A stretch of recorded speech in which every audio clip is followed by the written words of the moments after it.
Gaetz hosted a series of town halls in Walton County today. Residents got to ask him about his thoughts on the president's announcement of a troop increase in Afghanistan and other issues. Christopher Saul has more.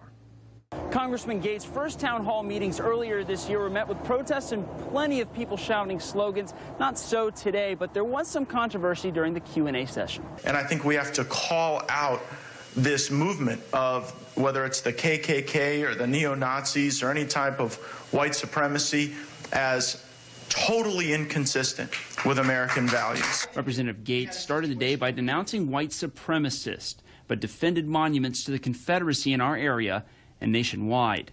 Well, I think we have to speak out against bigotry and hatred in all of its forms, but that doesn't mean that we can bleach American history. When asked, he criticized President Trump's troop increase, announced last night in prime time. I am deeply concerned about raising troop levels in Afghanistan. I do not believe we have heard a clear strategy on our goals. Dorothy Imperial, a military wife whose husband is deployed overseas right now, asked the question.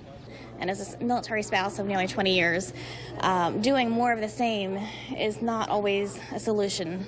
And it's the burden of the families who serve. She's a lifelong Democrat, but came to the meeting with her mom, a Republican. She says it's all about moving the country in the right direction. I think he was very diplomatic, and I think it was great to see that we had discourse. Having open conversation about issues is important in how we're going to move this country forward. Alicia Mulder, a disabled veteran, came to ask Congressman Gaetz about the situation at the VA after the Gaetz-supported VA Choice and Quality Employment Act passed.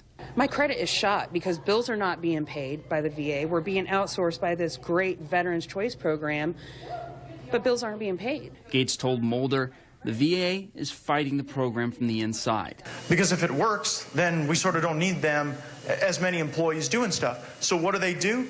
They slow roll veterans. They slow roll payments.